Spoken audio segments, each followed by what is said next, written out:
Kita ninyo na patong-patong ang kaso ko.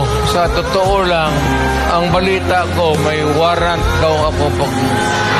Matagal na akong hinahabol ng mga putang ina. Ano man ang kasalanan ko, na ginawa ko man ang lahat sa panahon ko para may konting katahimikan at mapayapa ang buhay ng Pilipino.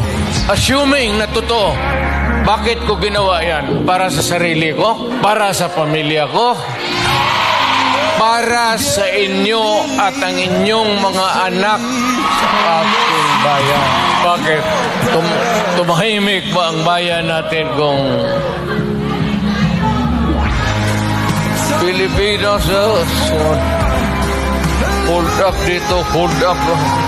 Tayo mga ayaw ng gulo, nagpipilitan tayo to confront evil because nandyan sa harap natin.